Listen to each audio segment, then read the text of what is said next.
एक मुस्लिम और हिंदू महिला आपस में मिलजुल कर रहती हैं। इतनी मिलजुल कर रहती हैं कि पूरे दिन में एक बार उनके बीच में विवाद होता है। विवाद किस चीज़ को लेकर होता है? भगवान और अल्लाह को लेकर, क्योंकि मुस्लिम महिला अपने मज़हब की बिल्कुल पक्की थी। दूसरी तरफ जो हिंदू महिला होती है वो अपने भगवान के प्रति बहुत ही ज़्यादा, कहते हैं कि एक तरह से वो भी बहुत पक्की थी। दोनों में आम तौर पर लड़ाई हुआ करती थी। मुस्लिम महिला कहा करती थी कि तुम चिंता मत करो, जब तुम मरोगी ना तो तुम जन्नत ही जाओगी, यानी तुम हमारी साइड चलोगे। दूसरी तरफ जो हिंदू महिला होती है, बुजुर्ग महिलाएं थी ये दोनों, वो कहती है कि तू चिंता मत कर, तुझे स्वर्ग में लेकर जाऊंगी। दोनों में बच्चों की तरह बहस होती रहती है, लेकिन दोनों एक दूसरे के बिना खाना भी नहीं खाती हैं।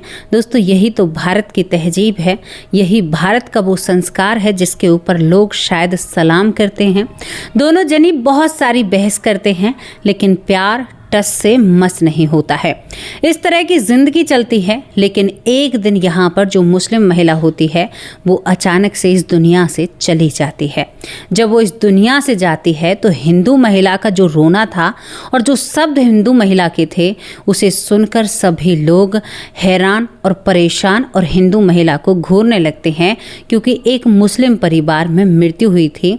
उस हिंदू महिला ने ऐसा क्या कहा था, और क्या जो मुस्लिम महिला थी वो जन्नत गई या स्वर्ग गई या नर्क गई, कहाँ पर गई, या सच में ही सभी लोग जन्नत जाते हैं? बहुत सारे सवाल हैं और इन सवालों के जवाब के साथ आप लोगों के सामने हाजिर हैं। आप लोगों की हमेशा शिकायत रहती है और मैं कभी शिकायत का किसी को मौका नहीं देती। मैं हमेशा आपको स्पष्ट रूप में बताती हूँ, जिले का नाम भी बताती हूँ, तहसील का नाम भी बताती हूँ और आज की घटना की शुरुआत करती हूँ। उत्तर प्रदेश के मैनपुरी जिले में एक करहल तहसील होती है, जहाँ पर जगन्नाथपुर नाम का एक गाँव है। दोस्तों, ये गाँव आमतौर पर हिंदुओं का है, लेकिन इस गांव में एक मुस्लिम परिवार रहता है। मुस्लिम परिवार जो हिंदुओं की तरह रहता है, क्योंकि छोटा सा परिवार था, ज़्यादा लोग इनके परिवार में होते नहीं हैं। एक मुस्लिम महिला होती है जिसका नाम रसीदा होता है। रसीदा के दो बेटे होते हैं, साकिब और शाहिद नाम के दो बेटे होते हैं। रसीदा खुद का नाम होता है, इनके पति होते हैं। 3 बेटियां हैं जो शादी होकर अपने घर चली गई हैं। रसीदा अपने बच्चों के साथ बहुत खुश होती है। तो इनके ही पड़ोस में एक दूसरी महिला रहती है जिसका नाम रघबीरी होता है। रघबीरी और रसीदा एक जैसे नाम लगते हैं। दोनों ही अपने भगवान के प्रति बहुत ही ईमानदार थे और बहुत ईमानदारी से भगवान का नाम लिया करती थी। दिन के वक्त बहुओं की खोटी से लेकर चुगली से लेकर दोनों की एक ही समस्या थी कि बहुएं हमारे साथ टाइम नहीं बिताती हैं। ये दोनों एक दूसरे की साथी थी, एक दूसरे से बातें करती थी और इनकी बातें घंटों तक चलती थी। कहते हैं ना कि दिन दिन पूरे दिन इनकी बातें चलती रहती हैं। दोस्तों, रसीदा जो होती है, रसीदा का जो परिवार है, क्योंकि ये हिंदू परिवार में रहते थे, ये पहले से ही जब हिंदू परिवार में भी नहीं थे तो ये यहाँ पर मांस नहीं खाते हैं। पहली बात, रसीदा खुलकर कहती है लोगों के सामने कि हम हिंदू ही थे, लेकिन हमारे बुजुर्गों ने अपना धर्म बदल लिया। धर्म बदल लिया किसी चीज़ के चलते, किसी दबाव के चलते या समय के चलते, लेकिन हम हिंदू हैं। और इनके घर में निकाह पढ़ने के बाद फेरे भी हुआ करते थे। कुछ इस तरह का काम इनके घर में है। कुछ मुस्लिम लोग आज भी बहुत सारी परंपराएं, रीति रिवाज जो हिंदू करते हैं उन रीति रिवाजों को करते हैं। वरना आप सऊदी अरब जाकर देख लीजिए, वहाँ पर मेहंदी या इन चीज़ों की रस्म नहीं होती है, लेकिन हमारे भारत में हिंदू भी करते हैं और मुस्लिम भी करते हैं। हल्दी की रस्म सऊदी अरब में नहीं है, लेकिन हल्दी की रस्म भारत में हर मुस्लिम करता है अपने बच्चों के साथ या अपने बच्चों की शादियों में। तो आप क्या कहोगे इस बात के बारे में? दोस्तों, ये मांसाहार नहीं करते हैं। राम नाम की लूट मच रही थी, दूसरी तरफ अल्लाह ताला को याद किया जाता है। दोनों ही माला जपती हैं, दोनों बड़ी पक्की सहेली थी। अब एक दिन क्या होता है कि रसीदा जो होती है, रसीदा बैठे बैठे रसीदा भी माला जपा करती थी, यानी उनके धर्म के हिसाब से वो माला जपती है। और दोस्तों, रसीदा के प्राण पखेरु उड़ जाते हैं। दोनों ही, एक 85 साल की थी और एक 82 साल की थी। बहुत कम इनकी उम्र, यानी बहुत ज़्यादा इनकी उम्र होती है। जब रसीदा इस दुनिया से चली जाती है तो सबसे ज़्यादा दुख यहाँ पर रघबीरी को होता है, क्योंकि रघबीरी और रसीदा एक पक्की सहेली थी। रघबीरी भाग कर आती है, रघबीरी रसीदा के पास बैठती है। दोनों बहुत, यानी रघबीरी जो होती है बहुत दहाड़े मार मार कर रोती है, अरे मेरे साथ की सहेली चली गई। रघबीरी का पूरा परिवार इनके घर आता है और हिंदू जो भी लोग होते हैं सब इनके पास आते हैं कि भाई तुम्हारी माँ है। डॉक्टर ने यहाँ पर कह दिया था कि ये जो महिला है रसीदा है ये जीवित नहीं है और अब ये शायद उठेंगे भी नहीं, क्योंकि काफ़ी उम्र हो चुकी है, 82 साल उम्र बहुत हो जाती है। रघबीरी अपनी सहेली से कह रही है, अरे तू और उठ जा, 2-4 साल एक दूसरे के साथ बैठकर वक्त बिताएंगे। अरे मैं यहाँ पर अकेली कैसे रहूँगी, ये बहुअल मुझे कैसे रहने देंगे। आपस में ये बात होती है। दोस्तों रसीदा और रघबीरी की बहुएं भी एक दूसरे की सहेली थी। यहाँ पर यही सब कुछ चलता रहता है। तभी बहुत समय निकल जाता है, बहुत स्नान करके बहुत साफ सुध और चारपाई पर लेकर जाते हैं। इनका जो अंतिम संस्कार होता है कुछ इस तरह की चीज़ें होती हैं। सब कुछ यहाँ पर रघबीरी अपनी आंखों से देख रही थी और कह रही थी कि मैंने और तुमने तो वादा किया था कि दोनों एक साथ स्वर्ग लोक में जाएंगे, तू मुझसे पहले कैसे जा सकती है।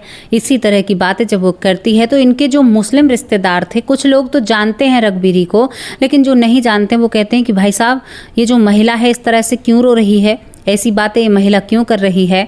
तो सारी कहानी इनके सामने रखी जाती है। लेकिन दोस्तों उसके बाद जो चमत्कार होता है, रसीदा जो होती है, जैसे ही रघबीरी उसके पास बैठकर रो रही थी, बहुत ही विलाप कर रही थी, सच में ही पक्का याराना था इनका। तभी यहाँ पर रसीदा उठकर बैठी हो जाती है। रसीदा जब बैठती है तो रघबीरी के गले लग जाती है, कहती है कि मुझे पानी पीना है, मेरा जी घबरा रहा है। और इसकी आंखों में आंसू होते हैं। कहती है कि तू मुझसे सच्चा प्रेम करती है, सच में तू मेरी पक्की सहेली है। बहुएं डर जाती हैं। बेटे कहते हैं कि ये तो कोई जिन्नात या जिन इनके अंदर प्रवेश कर चुका है, या कोई बुरी शक्ति या बुरा साया, क्योंकि मुस्लिम भी भूत प्रेत को मानते हैं। दोस्तों यहाँ पर रघबीरी एक ऐसी महिला थी अकेली जो इस 82 साल की जो रसीदा होती है इससे बिल्कुल भी डरती नहीं है और गले लगाती है और इसको पानी पिलाती है। इसके बाद लोग इकट्ठा थे, मुस्लिम लोग भी इकट्ठा थे कि भाई ये क्या हुआ, हिंदू लोग भी इकट्ठा थे। तो यहाँ पर रसीदा एक बहुत बड़ा सत्य रखती है। दोस्तों एक बात तो मैं आपको बता देना चाहती हूँ कि मेरा जो मायका है, मेरे मायके में एक घर मुस्लिम परिवार है और मेरे मायके में वो भगवान की पूजा करते हैं और वो नमाज भी पढ़ते हैं। ये आपको मैं बता रही हूँ कि ऐसा होता है। तो यहाँ पर क्या होता है, मैं उस परिवार से आपको मिला भी सकती हूँ। रसीदा रोते हुए कहती, सब कहते हैं कि क्या हुआ, डॉक्टर ने मरा घोषित कर दिया। उस डॉक्टर को बुलाया जाता है। डॉक्टर को जब बुलाया जाता है तो डॉक्टर की गर्दन, ये साकिब और शाहिद दोनों गर्दन पकड़ लेते हैं कि भाई तुमने गलत हमें खबर दी, हम तो बुजुर्ग होने के कारण हॉस्पिटल भी नहीं लेकर गए, हम तो अपनी जिंदी माँ को मिट्टी दे देते। आज हमारे ऊपर कितनी कयामत टूटती, हम पर कितना पाप पड़ता, या हमें अल्लाह ताला क्या सजा देते, तुमने ऐसा क्यों किया। तो डॉक्टर ने कहा, जो बिल्कुल जैसे झोला छाप आप लोग कहते हैं या हम भी कह देते हैं, आधी सी जनता उन्हीं की वजह से ठीक है। उसने कहा कि भाई मैंने झूठ नहीं बोला, आपकी माँ बिल्कुल मर चुकी थी, लेकिन ये कैसे जीवित हो गई ये मुझे भी नहीं पता। अब बच्चे अपनी माँ की तरफ या अम्मी की तरफ घूरते हैं, क्या हुआ। और यहाँ पर दूसरी तरफ जो रघबीरी है वो अपनी दोस्त को छोड़ने का नाम नहीं ले, कहे कि आज तो मैं यहीं पर सोऊंगी, इसके पास ही सोऊंगी, ये तो जीवित हो गई, मेरी प्यारी पक्की सहेली है, हम तो दोनों एक साथ स्वर्ग में जाएंगे। आम तौर पर जो रघबीरी है जब अक्सर इस रसीदा से कहा करती थी कि भाई हम दोनों स्वर्ग में जाएंगे, तो रसीदा एक सवाल कहा करती थी, एक जवाब दिया करती थी कि नहीं हम स्वर्ग में नहीं जाएंगे, हम जन्नत में जाएंगे। लेकिन आज रसीदा चुप हो जाती है। चुप हो जाती है जब रसीदा नहीं बोलती है तो रघबीरी जो होती है कि बहन तू चुप क्यों है, बता, तू कहना कि हम जन्नत में जाएंगे, तुमने नहीं कहा तो मेरा शब्द अधूरा है, मेरा मन कर रहा है कि तुझसे कहलवाऊं। तो यहाँ पर रसीदा रोने लगती और कहती है कि बहन जन्नत और स्वर्ग एक ही है, जिसे तुम स्वर्ग कहती हो उसे हम जन्नत कहते हैं। तुम स्वर्ग की होड़ में हो और हम जन्नत की होड़ में हैं। जन्नत पाने के लिए हमारे मजहब में लोग क्या नहीं करते, यहाँ तक कि आतंकवादी भी बन जाते हैं, किसी को मारने से पीछे भी नहीं हटते हैं, किसी के साथ बुरा करने से भी पीछे नहीं हटते हैं, क्योंकि 72 हूरों का सवाल है। लेकिन बहन आज मैंने मरने के बाद देखा कि कोई 72 हूरें नहीं हैं, यहाँ पर कोई जन्नत नहीं है। कहूँ तो वो जन्नत भी थी, बड़ी सुगंध थी, बड़ा अच्छा माहौल था, लेकिन वो जन्नत नहीं लग रही थी जो मैंने पढ़ा था या जो मैंने सुना था। यानी जो भी वो करती थी, उससे जो जाना था या जो भी ज्ञान प्राप्त किया, उसने कहा कि बहन वही जन्नत है और वही स्वर्ग है। जोजत यानी जो भी चीज़ें हैं, नर्क है या इनकी जो भी आग है, वो सब चीज़ें मैच खाती हैं ना, ये सारी चीज़ें हमें बहुत कुछ सिखा कर जाते हैं। इसके बाद यहाँ पर रघुवीर कहती है कि अच्छा तू मेरे भगवान के घर गई है। वो मजाक करती और कहती है कि मुझे पता। वहाँ पर 25 से 26 लोग होते हैं क्योंकि रिश्तेदार जा चुके थे। उसके बाद जो रसीदा होती है वो सच बताती है। कहती है कि बहन देख, मैं तुम्हारे साथ रही हूँ, मैं यहाँ पर रही हूँ, लेकिन अल्लाह ताला से विश्वास या भरोसा मेरा कभी भी नहीं उठा है। लेकिन आज जब मैं बैठी रहती हूँ, जब मैं माला जप रही थी या अल्लाह ताला का नाम जप कर रही थी, तभी मेरे पास 2 व्यक्ति आते हैं। मुझे वो दिख रहे थे, मेरी गर्दन घूमती चली जाती है और लोगों का कहना था कि जब वो मरती है तो 4 पाई से नीचे गिर जाती है। कुछ इस तरह का उसका सर घूमता चला जाता है, यानी जो रसीदा होती है। वो कहती है कि उसके बाद वो 2 लोग मुझे लेकर जाते हैं। मुझे वो कहीं से भी फरिश्ते नहीं लग रहे थे। जिस तरह से तू बताती है, बड़े बड़े चेहरों वाले ऐसे लोग मुझे लेने के लिए आए थे।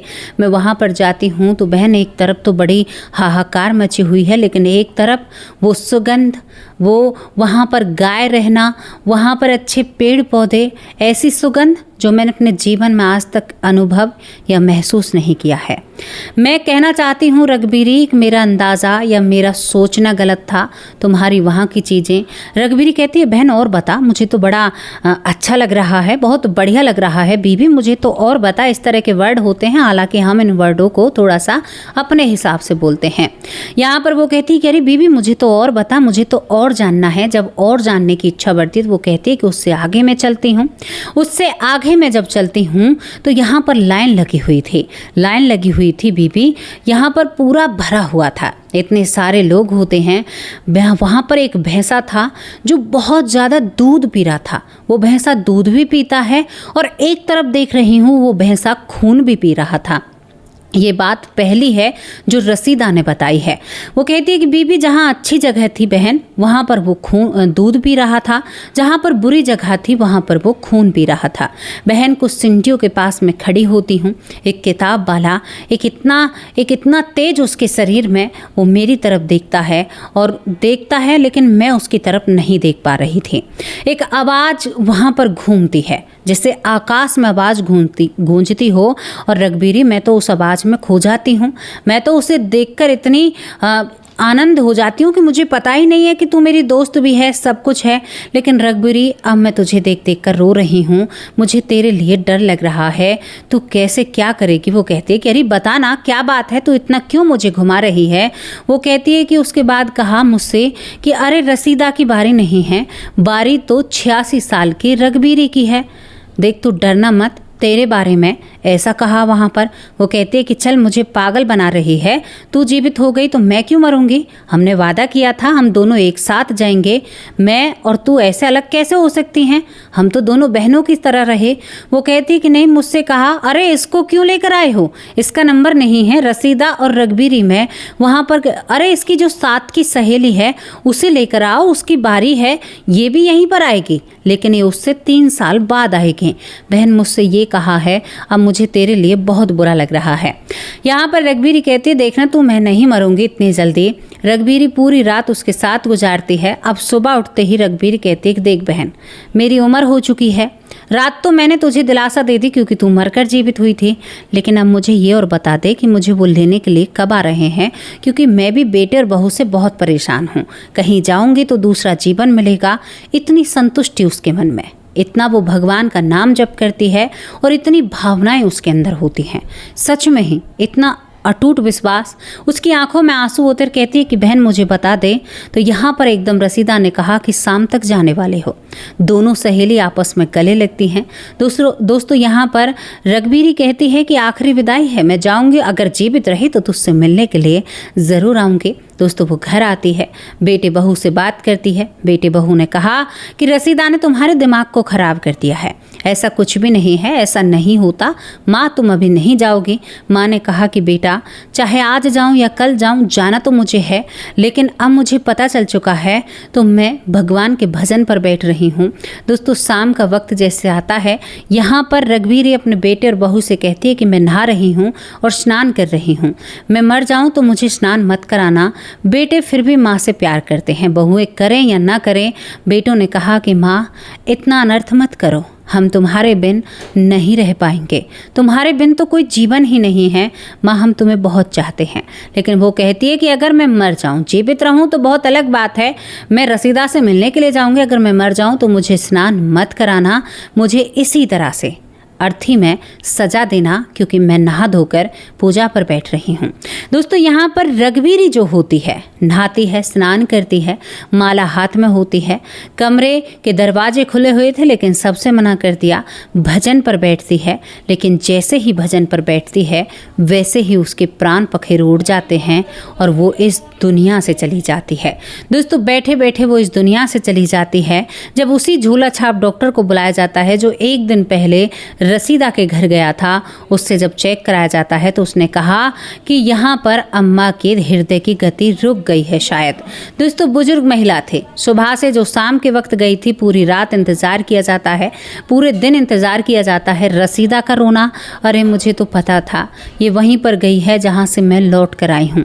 ये घटनाएं होती हैं लेकिन कुछ लोग इन घटनाओं पर यकीन नहीं करते हैं, बिल्कुल नहीं करते हैं, कहते हैं कि ऐसा तो नहीं हो सकता। लेकिन रसीदा जो वक्त उसे दिया गया था अपनी सहेली के लिए रोती और कहती है कि इसको तो बुलाया गया था, वहाँ पर तलब किया गया था। दोस्तों रसीदा ने अपनी दोस्त को अंतिम विदाई दी, उसके लिए खूब रोई, अपने बेटों को उसकी अर्थी में कांधा लगवाया, कहा कि मेरी दोस्त के 2 बेटे वो हैं और 2 बेटे तुम हो, मेरी दोस्त की अर्थी में या मेरी सहेली की या मेरी भाईली की अर्थी में तुम कांधा लगाओगे और जब मुझे मिट्टी दे तो इन 2 बच्चों का हाथ मेरी मिट्टी में ज़रूर लगवाना। दोस्तों यहाँ पर 2 सहेलियों की कहानी बड़ी भावुक भरी होती है, लेकिन इसके बाद यहाँ पर जो रघुवीरी होती है उसके लिए एक समाधि जैसा एक जगह बनवाई जाती है, क्योंकि वो कहकर मरी थी, उसकी दोस्त ने कहा और वो भजन करते हुए मरी थी। इसके बाद रसीदा जो होती है 5 वक्त की नमाज करती है और भगवान के नाम का जाप भी करती है, यानी वो दोनों ही चीज़ों को निभाने लगी थी। 2 साल बाद रसीदा भी इस दुनिया से चली जाती है और उसकी भी मृत्यु हो जाती है। दोस्तों यहाँ पर जो हिंदू महिला होती है रघुवीरी, उसके बेटे रसीदा को मिट्टी देते हैं और रसीदा के बेटे रघुवीरी को मिट्टी देते हैं। ये वो अमर दोस्त की कहानी थी जो शायद लाखों लोगों को जीने का सलीका सिखा सकती है, लाखों लोगों को रहन सहन की बातें बता सकती है जो शायद भगवान या अल्लाह पर भरोसा नहीं करते। मैं सब लोगों से कहती हूँ दोस्तों, हिंदुओं से भगवान बिल्कुल नहीं कहते कि तुम किसी जीव की बलि दो या उसे मेरे लिए मारो। जिस तरह से भगवान तुम्हारे परम पिता हैं उस जीव के भी उसी तरह से परम पिता हैं। अल्लाह ताला नहीं कहते कि मैं तभी प्रसन्न होऊंगा कि तुम किसी को इस दुनिया से दूर करो। अब की ईद पर जो हुआ शायद पहले भारत में देखने को नहीं मिला, तो अल्लाह बिल्कुल भी नहीं कहते हैं कि किसी जीव को मारो। यहाँ पर दोस्तों रिकॉर्ड था रसीदा के परिवार का, कभी भी उन्होंने कोई भी कुर्बानी नहीं दी, बिल्कुल शाकाहार जीवन जिया। हालांकि उस गांव से पलायन कर जाते हैं इसके जो बेटे होते हैं, रसीदा जब इस दुनिया से चली जाती है, लेकिन कभी भी इन लोगों ने, क्योंकि इन्होंने बेचकर एक बड़े शहर में अपना डेरा डाल लिया था या निवास बना लिया था, ये उस गांव से निकल जाते हैं। लेकिन जब तक वो उस गांव में रहे, उनकी माँ रही, कभी भी उन्होंने मांसाहार नहीं किया। उनकी शादियों में फेरे जैसी रस्म होती है और जौ बोने जैसी रस्म होती है। कुछ जगहों पर बेटियों की शादी होती है तो वहाँ पर जौ बोने का रिवाज है, यानी जमाई सा के आसपास सास ससुर जो होते हैं वो कोई तो यहाँ पर जौ लेता है, कुछ और चीज़ें लेते हैं, आसपास घूमकर 7 बार घूमते हैं। किस किस के वहाँ पर ये रस्म होती है मुझे कमेंट बॉक्स में ज़रूर बताना। लेकिन रघुवीरी और रसीदा से कुछ सीखने को लीजिए। दोस्ती इसे कहते हैं, दोस्ती उसे नहीं कहते जो घर पर धोखे से बुलाकर चाकुओं से उसका सीना छन्नी कर दिया, उसे दोस्ती नहीं कहते। धोखा करना, झूठ बोलना, दोस्त को किसी परेशानी में डालना, दोस्ती इसे नहीं कहते। दोस्ती रसीदा और यहाँ पर रघुवीरी की दोस्ती को दोस्ती कहते हैं। इसके बारे में आपकी क्या राय है, इसके बारे में अपनी राय ज़रूर लिखकर भेजना। और हाँ, बिल्कुल दिमाग में ये मत सोचना कि ये घटना झूठ है, ये घटना सत्य है। ये घटना इसलिए सत्य है क्योंकि आज दोनों ही किरदार नहीं हैं, परिवार भी अलग अलग हैं, लेकिन ये घटना बहुत ही ज़्यादा प्रचलित है। कई संतों ने इस घटना का जिक्र किया, कई लोगों ने इस घटना का जिक्र किया। तो आपको ये स्टोरी कैसी लगी, राय लिखकर ज़रूर भेजना। रसीदा क्या नर्क गई या रसीदा स्वर्ग गई या जन्नत गई या कहाँ पर गई, जहाँ पर भी गई आप अपनी राय लिखकर ज़रूर भेजना। हमारी राय तो यही है, यहाँ पर रसीदा, यहाँ पर जन्नत और स्वर्ग ही गए होंगे, क्योंकि जन्नत और स्वर्ग एक ही है, देखने का नज़रिया है। लेकिन एक बात सत्य रूप से कहना चाहती हूँ कि भैया 72 हूरें कहीं पर भी नहीं हैं, कहीं पर भी नहीं मिलेंगी। जो 70-70 फीट ऊंची हैं वो 72 हूरें आपको कहीं पर भी नहीं मिलेंगी। इस भ्रम से जितना जल्दी बाहर निकल जाओगे, अल्लाह ताला की भक्ति में जितना लगोगे, उतना ही तुम्हारा जीवन सार्थक हो जाएगा। ये जबरन नहीं है कि भगवान को पूजो, नेम टाइम जो होता है, नियम जो होता है, अल्लाह ताला को भी याद करोगे तो आपकी इच्छाएं और मनोकामनाएं पूरी होंगी। स्टोरी की जो भी लाइनें आपको अच्छी लगी हों, अपनी लाइनें लिखकर ज़रूर भेजना। दोस्तों अब आप लोगों से विदा लेती हूँ, और जितने दिन मैं अपने मायके में हूँ, माफ़ करना, उतने दिन आप लोगों के नाम नहीं लूँगी, कोशिश करूँगी एक आध दिन लेने की। अब आप लोगों से विदा लेती हूँ, कल हाजिर होंगे एक सच्ची और अच्छी स्टोरी के साथ। तब तक के लिए नमस्कार, जय हिंद, जय